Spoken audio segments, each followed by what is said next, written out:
The morning sun was already beating down hard when James pulled into the parking lot of Premier Auto Gallery. He sat in his car for a moment, looking at the massive glass building in front of him. Luxury cars lined up like soldiers behind the windows, their paint jobs gleaming under the showroom lights. This was it. This was his now. Well, almost. The paperwork had gone through last week, but nobody here knew that yet. James had driven 2 hours to get here, and he'd done it on purpose. He wanted to see how things really worked at this place before anyone knew who he was. His lawyer had told him it was a smart move. His wife thought he was crazy. But James had built his business by paying attention to details, and this was just another detail to check off his list. He looked down at his clothes. Faded jeans, sneakers that had seen better days, and a plain gray polo shirt he'd bought at a department store 5 years ago. Perfect. Nobody would guess he'd just spent $20 million buying this dealership, and 14 others across the state. James stepped out of his car and walked toward the entrance. The automatic doors whooshed open and a blast of cold air hit his face. The showroom was enormous. Cars everywhere, all top brands, all expensive. The floor was so shiny he could almost see his reflection in it. Soft music played from hidden speakers. Everything smelled new and expensive. He walked slowly past a bright red sports car, running his hand along its hood. The metal was cool and smooth. He peeked inside. Leather seats, fancy dashboard with more buttons than an airplane. He'd never owned a car like this. Never needed to. But he appreciated the craftsmanship. James moved to the next car, a sleek black sedan. He cupped his hands against the window to see inside better. As he did, he noticed something. 3 salespeople were standing near the back wall, and they were all looking at him, not in a helpful way. More like they were trying to figure something out. He straightened up and smiled in their direction. Maybe one of them would come over and help him. That's what salespeople did, right? But none of them moved. They just kept talking to each other in low voices, stealing glances his way. James shrugged it off and kept walking. Maybe they were busy. Maybe they hadn't seen him smile. He spent the next 20 minutes looking at different cars, checking price tags, sitting in a few that were unlocked. The prices made him whistle under his breath. Some of these cars cost more than most people made in a year. Still, nobody came to help him. He watched a well-dressed couple walk in, and immediately 2 salespeople rushed over with big smiles and handshakes. The couple was escorted to a beautiful silver car, and the salespeople started their pitch right away. James frowned. He'd been here longer than that couple. He'd looked at more cars than them. But nobody had said a word to him. He decided to take matters into his own hands. He spotted a young salesman standing near a display of car brochures looking at his phone. The kid couldn't have been more than 25, with slicked back hair and a tie that was probably worth more than James's entire outfit. "Excuse me," James said, walking up with a friendly smile. "I was wondering if you could tell me about this model over here." The young man looked up and James saw something flicker across his face. Surprise, maybe. Or was it annoyance? Yeah, sure," the salesman said, but he didn't move. He glanced back at his coworkers and James caught it. A look. A silent conversation happening without words. "These models are pretty high-end," the salesman finally said, putting his phone in his pocket. "They start at around $90,000 and go up from there. We have some more affordable options at our sister location across town. I could give you the address." James felt something tighten in his chest. He kept his voice calm. "I'm interested in what you have here today. Could you show me the features on that black one?" The salesman shifted his weight from foot to foot. "Look, man, I'm not trying to be rude or anything, but these cars are... the insurance alone costs more than..." He trailed off, looking uncomfortable. "More than what?" James asked, his voice still friendly, but with an edge now. Before the salesman could answer, a loud voice cut through the showroom. "Jenkins, what's going on over here?" James turned to see a man in his 50s striding toward them. He was tall, broad-shouldered, wearing an expensive suit that probably cost $3,000. His face was red and his jaw was set tight. This had to be the manager. The young salesman Jenkins looked relieved. "Mr. Patterson, I was just telling this gentleman about our other location." "I'll handle this," Patterson interrupted. He turned to James and his eyes scanned him from head to toe. James could practically see the math happening in the man's head, adding up his cheap clothes and worn shoes, coming to a conclusion. "Sir," Patterson said, and the word didn't sound respectful at all. I think there's been a misunderstanding. This is a premium dealership. Our vehicles require serious buyers with serious financial backing. We can't have people just wandering around, touching the merchandise, taking up time when we have real customers to serve. James blinked. He couldn't quite believe what he was hearing. I am a real customer. Patterson's expression hardened. Are you? Because you've been walking around here for half an hour, and I haven't seen you talk to anyone until you bothered my salesman. These cars aren't for window shopping. This isn't a museum. Other people in the showroom were starting to notice. The couple who'd come in after James had stopped their conversation to watch. 2 other salespeople had moved closer, pretending to organize brochures but clearly listening. James took a deep breath. He could feel his heart pounding. I'd like to speak with you privately. In your office, and I don't think so, Patterson shot back. I think what I'd like is for you to leave now, before I have to call security. The showroom went completely quiet. Even the soft music seemed to fade away. James stood there looking at this man who had no idea who he was talking to. No idea what he'd just done, no idea that his career had probably just ended. You're making a mistake, James said quietly. The only mistake, Patterson said, his voice rising, is you thinking you belong here. James could feel every eye in the showroom on him. The air felt thick, heavy. Patterson stood there with his arms crossed, waiting for James to turn around and walk out. But James didn't move. I'm not leaving, James said, his voice steady. I have every right to be here. I'm a customer and I'd like to see your manager. Patterson let out a short, harsh laugh. I am the manager, and I'm telling you to leave. This is private property and I decide who stays and who goes. On what grounds? James asked. He pulled his phone from his pocket. I haven't done anything wrong. I've been polite. I've been respectful. I just want to look at cars. Patterson's face got redder. Don't you dare start recording or taking pictures. You're creating a disturbance. You're making my staff uncomfortable. You're making our customers uncomfortable. James looked around the showroom. The well-dressed couple was watching with wide eyes. A few salespeople had gathered near the back, whispering to each other. Jenkins, the young salesman, looked like he wanted to disappear into the floor. I'm making people uncomfortable? James repeated. By looking at cars? By existing in your showroom? By not taking a hint, Patterson snapped. Look, I don't know what game you're playing here, but I've been in this business for 25 years. I know who can afford these cars and who can't, and I'm not wasting my team's time on someone who's clearly not serious. James felt anger rising in his chest, hot and sharp. But he'd learned a long time ago that losing your temper never helped anything. His mother had taught him that. Stay calm, stay smart, stay in control. How do you know I'm not serious? James asked. Patterson gestured at him up and down. Come on, be realistic. You walk in here dressed like you're going to mow your lawn. You don't make an appointment. You don't ask for a specific salesperson. You just wander around touching everything. That's not how real buyers behave. Real buyers, James repeated slowly. What does a real buyer look like, Mr. Patterson? Something flickered in Patterson's eyes. Maybe he realized how his words sounded, but he didn't back down. Someone who respects our time. Someone who understands the level of service we provide here. Someone who belongs in a place like this. The words hung in the air like smoke. James saw Jenkins wince. He saw one of the salespeople shake her head slightly. Even the couple who'd been watching looked uncomfortable now. I see, James said quietly. He started to dial a number on his phone. What did I just say about phones? Patterson barked. He turned and gestured toward the front desk. Call security. Tell them we need someone to escort this gentleman out. The receptionist looked uncertain. Mr. Patterson, are you sure? Now! The young woman picked up the phone, her hands shaking slightly. James heard her speaking in a low voice, and a few moments later, 2 security guards came through a side door. They were both big guys wearing uniforms with the dealership's logo on the chest. What's the situation? One of them asked, looking between Patterson and James. This man is trespassing, Patterson said. He's been asked to leave multiple times and refuses. I need you to escort him off the property. The security guard looked at James. Sir, is that true? Have you been asked to leave? Yes, James admitted. But I haven't done anything wrong. I'm a customer. I came here to look at cars.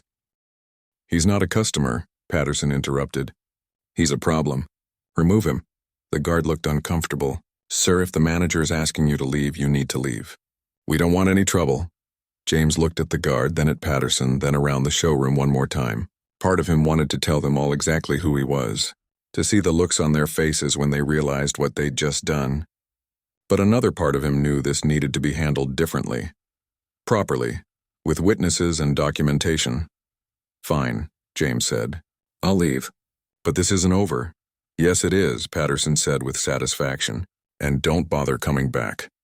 The security guards positioned themselves on either side of James, not touching him, but making it clear they were ready to if needed. James walked toward the exit, his head held high. As he passed the elderly couple, the woman looked away quickly, but James caught the expression on her face. Shame. She knew what was happening wasn't right. At the door, James stopped and turned back. Patterson was already walking away, probably thinking he'd won. James raised his voice so everyone could hear. I want everyone here to remember this moment. Remember what happened today. Remember how I was treated and why. Are you threatening me? Patterson called out, spinning around. No, James said. I'm just making sure everyone pays attention. That's all. The guards escorted him outside into the heat. The automatic doors closed behind him with a soft whoosh. James stood in the parking lot for a moment, feeling the sun on his face, letting his heartbeat slow down. One of the guards cleared his throat. Sorry about that, man.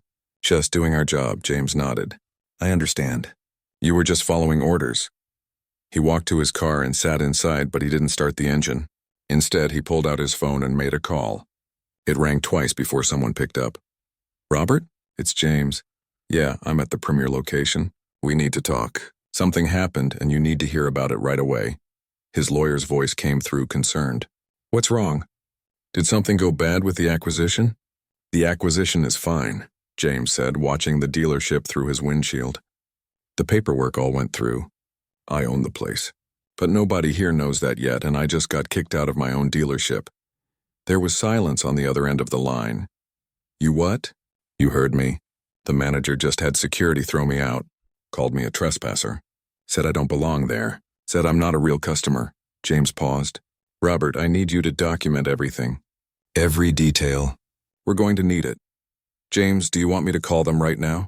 I can straighten this out in 5 minutes. No, James said firmly. Not yet. Tomorrow morning. I want one more night where they don't know. One more night where they think they got away with it. He ended the call and sat there staring at the building he now owned. Through the windows he could see people moving around, going back to their normal day. Patterson was probably in his office right now, feeling proud of himself for handling a problem. James started his car. Tomorrow was going to be very interesting. Tomorrow, everything was going to change. Patterson woke up Tuesday morning feeling good about himself. He'd handled that situation yesterday perfectly. No hesitation, no second guessing. That's what made him a good manager. He knew how to protect his dealership from time wasters and troublemakers. He made his coffee, kissed his wife goodbye, and drove to work in his leased BMW. The same drive he'd made for 8 years.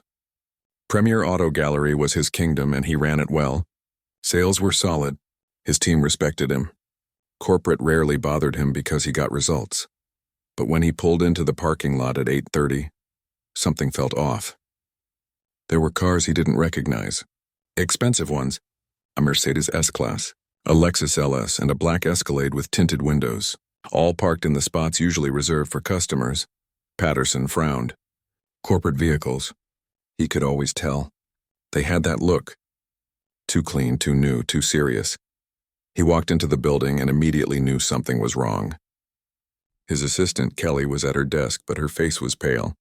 She looked up at him with wide eyes. Mr. Patterson, they're waiting for you in the conference room. Who's waiting for me? Corporate. They got here 20 minutes ago. They asked for you specifically. Patterson's stomach did a small flip. Corporate didn't just show up without warning. Not unless something was wrong. But what could it be? His numbers were good. His customer satisfaction scores were decent. He hadn't done anything wrong. Did they say what this is about? He asked, trying to keep his voice casual. Kelly shook her head. They just said it was urgent. They want all department heads in there too. Sales, finance, service, everyone. Patterson straightened his tie and walked toward the conference room. Through the glass walls he could see people in suits. Lots of them. This wasn't a regular visit. This was something big. He opened the door and stepped inside. 6 people sat around the long table. He recognized 2 of them from regional management. The others were strangers. Lawyers, probably, based on their briefcases and serious expressions. And at the head of the table, in the spot where Patterson usually sat, was a man in a charcoal gray suit that probably cost $5,000. The man was looking down at some papers, a pen in his hand. Patterson's heart stopped. It was him. The guy from yesterday. The one in the cheap clothes. The one he'd thrown out, but he didn't look anything like yesterday. His hair was perfectly cut. His suit fit like it was made for him. A watch that caught the light sat on his wrist, and Patterson knew enough about watches to recognize serious money when he saw it. The man looked up. Their eyes met, and Patterson felt the floor drop out from under him. "Mr. Patterson," the man said calmly, "please have a seat." Patterson couldn't move. His brain was trying to catch up, trying to make sense of what he was seeing. This couldn't be happening. This had to be some kind of mistake. Who? What is this? Patterson stammered. "Sit down," the man repeated, and this time it wasn't a request. Patterson sat. His legs felt weak. Around the table, the other department heads were filing in. The sales manager, the finance director, the service manager. They all looked confused, worried. Once everyone was seated, the man at the head of the table stood up. He buttoned his suit jacket and looked around the room, making eye contact with each person. "Good morning, everyone. For those of you who don't know me, my name is James Caldwell. As of last Tuesday, I am the owner and CEO of Premier Auto Gallery. In fact, I'm the owner of 16 dealerships across this state, including this one. My company, Caldwell Automotive Group, completed the acquisition last week." The room went completely silent. Patterson felt like he couldn't breathe. Caldwell, he'd heard that name. The acquisition had been in the works for months, but Patterson had never met the buyer. Corporate had handled everything. He'd just been told to keep running things as usual until the transition. James continued. "I know this is sudden and you probably have questions. But first I need to address something that happened yesterday. Something that, quite frankly, has me questioning whether this dealership shares the values that my company stands for." Patterson wanted to sink into the floor. He wanted to disappear. Everyone was looking at James now, hanging on every word. "Yesterday I came to this dealership," James said. "I dressed casually because I wanted to see how things operated when nobody knew who I was. I wanted to see how customers were really treated. What I experienced was disappointing. No, it was more than disappointing. It was unacceptable." James looked directly at Patterson now. "Mr. Patterson, would you like to tell everyone what happened yesterday? Or should I?" Patterson's mouth was dry. His hands were shaking under the table. There was a misunderstanding. You thought what?" James interrupted. "You thought I couldn't afford to be there? You thought I didn't belong. You had me physically removed from the property by security. You told me I wasn't a real customer. You said I didn't understand the level of service provided here." The other people in the room were staring at Patterson now. Some looked shocked. Others looked uncomfortable. Jenkins, the young salesman, had gone white as a sheet. "I can explain," Patterson said, his voice cracking. "It was a busy day. We get a lot of people who just want to waste time, and I was trying to protect my staff's productivity. It wasn't personal. It wasn't about... I didn't..." He trailed off. There was no way to finish that sentence that didn't make things worse. James sat back down. "It wasn't personal. Mr. Patterson, let me ask you something. That couple who came in after me, the ones wearing expensive clothes, they got immediate attention from 2 salespeople. I watched it happen. I'd been in your showroom for 20 minutes and nobody even said hello to me until I approached someone myself. So explain to me how that works. What was the difference between me and them?" Patterson had no answer. The silence stretched out, painful and heavy. "Here's what's going to happen," James said, his voice firm but controlled. "Over the next 2 weeks, we're going to conduct a complete investigation into how this dealership operates. We're going to review sales records. We're going to interview staff. We're going to look at customer complaints. And we're going to figure out if what happened to me yesterday was an isolated incident or part of a bigger problem."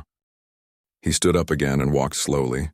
Around the table, I built my company on 3 principles: respect, integrity, excellence.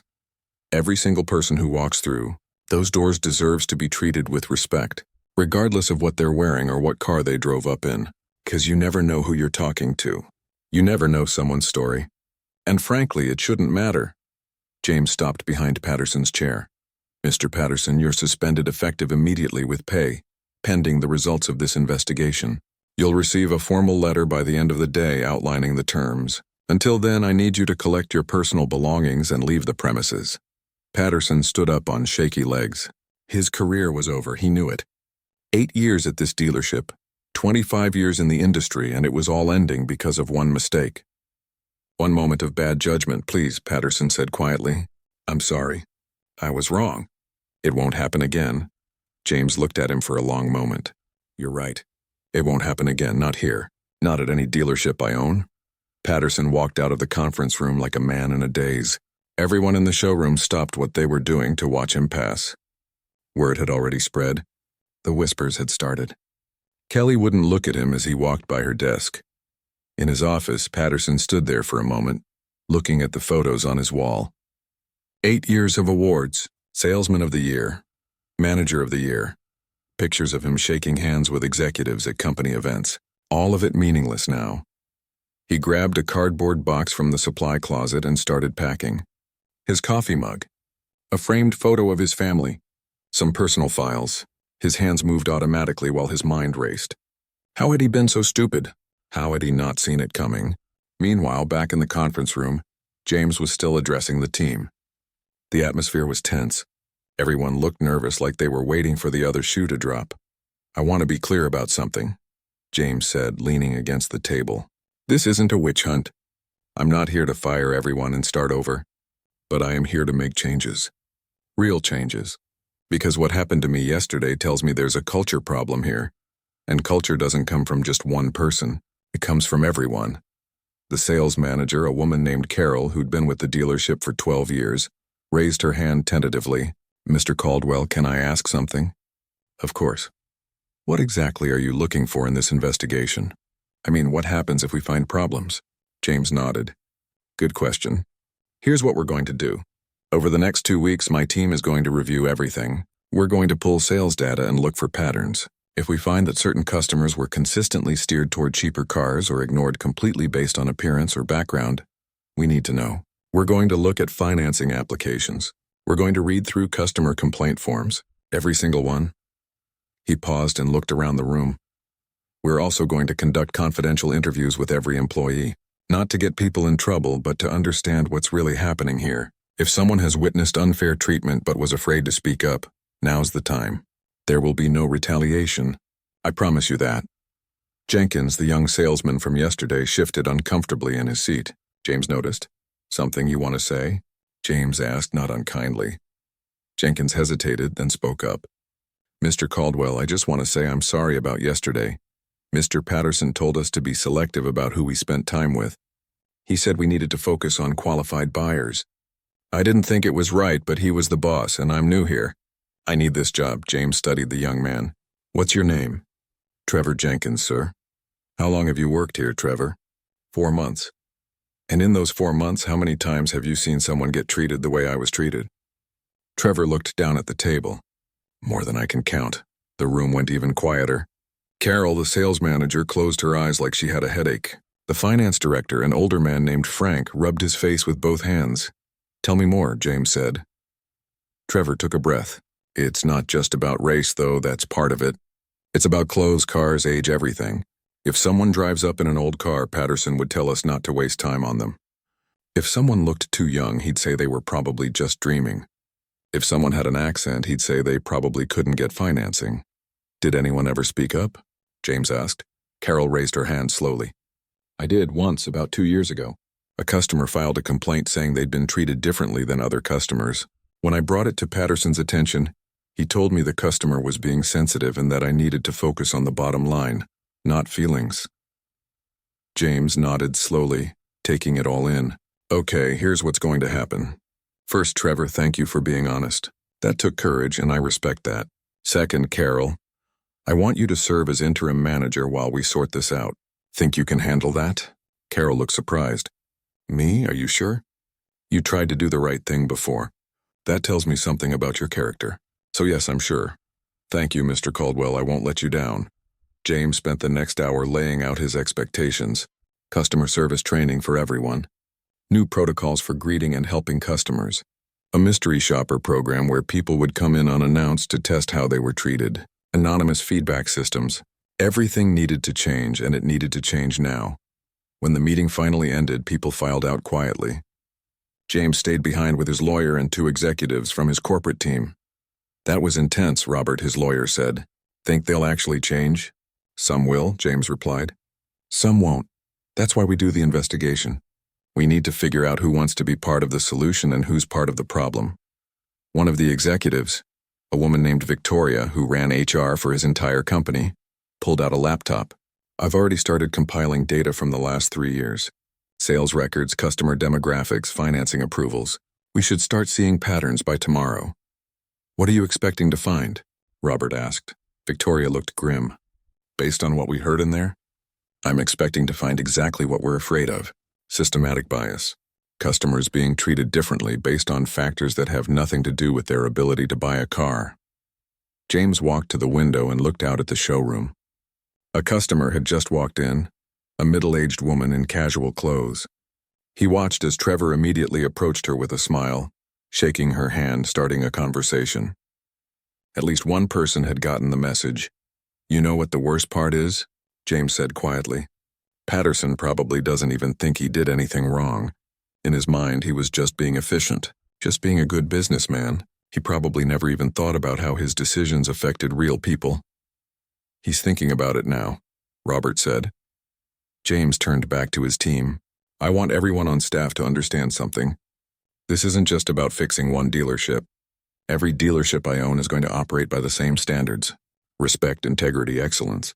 And if people can't live up to that, they don't belong in my company. Over the next several days, the investigation moved forward. Employees were interviewed one by one. Some were nervous. Some were defensive. But others, like Trevor, opened up about things they'd seen but been afraid to mention. The data started painting a picture, and it wasn't pretty. Over the past 3 years, customers from certain neighborhoods were 3 times more likely to be shown used cars instead of new ones. Financing applications from qualified buyers were sometimes delayed or lost if Patterson didn't think they looked right. Complaints had been filed and ignored. James read through report after report, his anger growing. But he kept it controlled. Getting angry wouldn't fix anything. Action would fix it. Real, meaningful change would fix it. On Friday afternoon, James called another meeting. Smaller this time, just the key people. Patterson had already cleaned out his office and left, but 2 other employees had been identified as problems. People who'd followed Patterson's lead, who'd treated customers unfairly, who'd ignored complaints.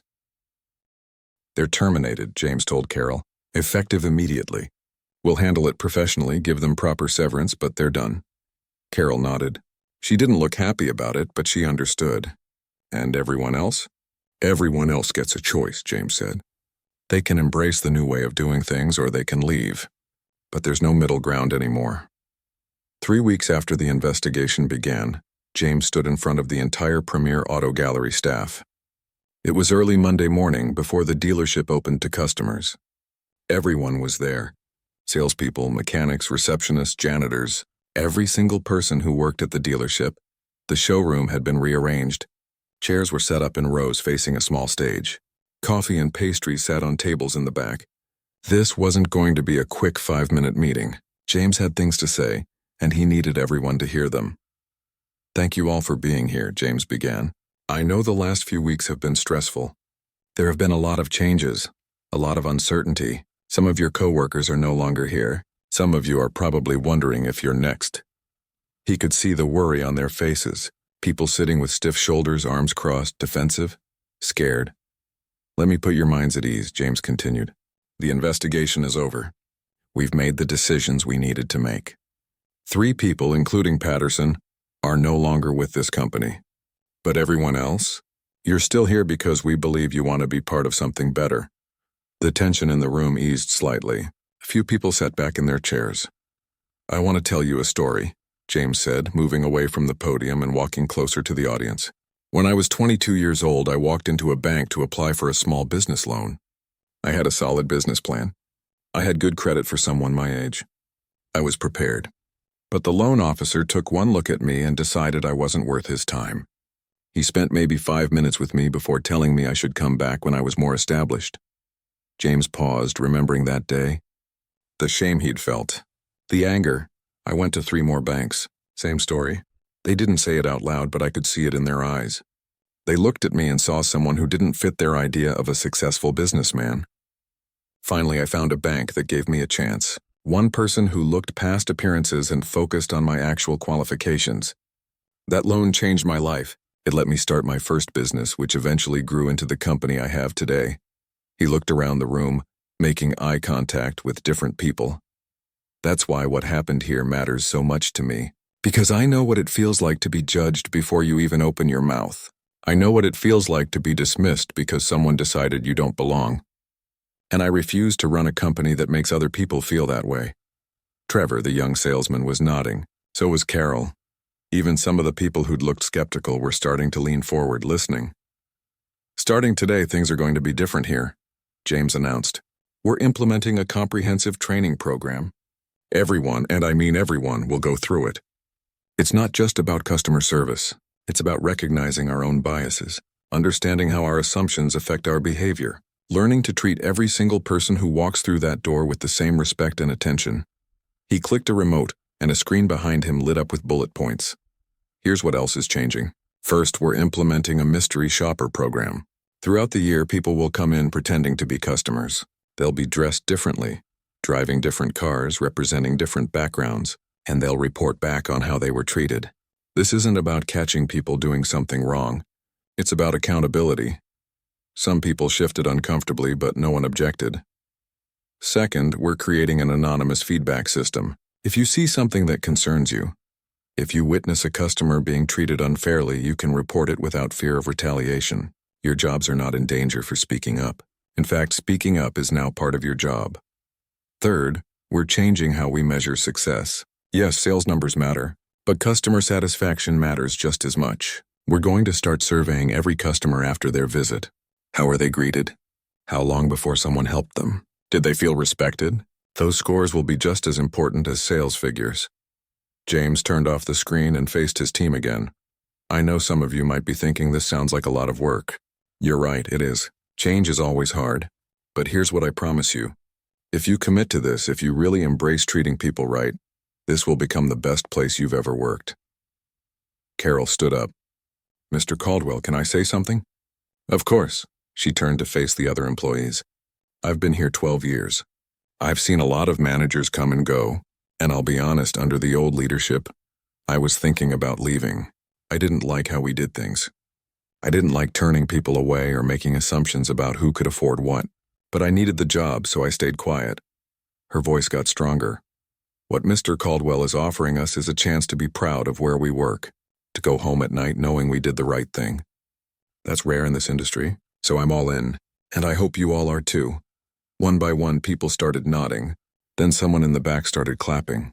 Others joined in. Within seconds, the whole room was applauding. James felt something loosen in his chest. Maybe this would actually work. Over the next 6 months, Premier Auto Gallery transformed. The training programs were tough but effective. People started challenging their own assumptions. Trevor became one of the top salespeople, partly because he'd learned to connect with customers others might have overlooked. The mystery shopper reports came back mostly positive. When there were problems, they were addressed immediately. The anonymous feedback system uncovered a few more issues, smaller ones, but they were dealt with quickly. Customer satisfaction scores went up. Way up. People started posting positive reviews online. Word spread in the community that Premier Auto Gallery had changed, that everyone was welcome there, that you'd be treated with respect no matter who you were. And then something unexpected happened. Sales went up too. Significantly. Turns out that when you treat people well, when you give everyone a fair chance, they tell their friends. They come back. They trust you. James visited the dealership regularly. He liked walking through and seeing the change in the atmosphere. People smiled more. They seemed genuinely happy to be there. One Tuesday afternoon, James was standing in the showroom when an older man walked in. He was wearing work boots and a faded jacket, and he looked around uncertainly. James watched as Trevor immediately approached him with a warm smile and a handshake. They talked for a few minutes, and then Trevor led him over to look at a truck. No judgment. No assumptions. Just good customer service. Carol walked up beside James. That's what it's supposed to look like, she said quietly. Yes, it is, James agreed. You know, Carol said, people in the industry are talking about us. Other dealerships are asking what we're doing differently. Some think we're crazy, but others are starting to copy what we're doing, James smiled. Good. That's exactly what I was hoping for. The old man ended up buying the truck. As Trevor processed the paperwork, the customer kept saying how nice everyone had been, how welcomed he'd felt. He'd been to 3 other dealerships that week and no one else had given him the time of day. After the customer left, James called Trevor over. You did good work there, James told him. Trevor grinned. Just doing my job, sir. The right way. That's all I ask, James said. That's all I've ever asked. As James drove home that evening, he thought about Patterson. He wondered if the man had learned anything from what happened. He wondered if other managers out there would hear this story and think twice before judging someone based on appearance. Maybe they would. Maybe they wouldn't. But at least at Premier Auto Gallery and at every other dealership James owned, things were different now. Better. And that was a start. Change didn't happen overnight, but it did happen. One conversation at a time, one customer at a time. One person deciding to do better. And sometimes all it took was someone being willing to walk in those doors and demand the respect they deserved.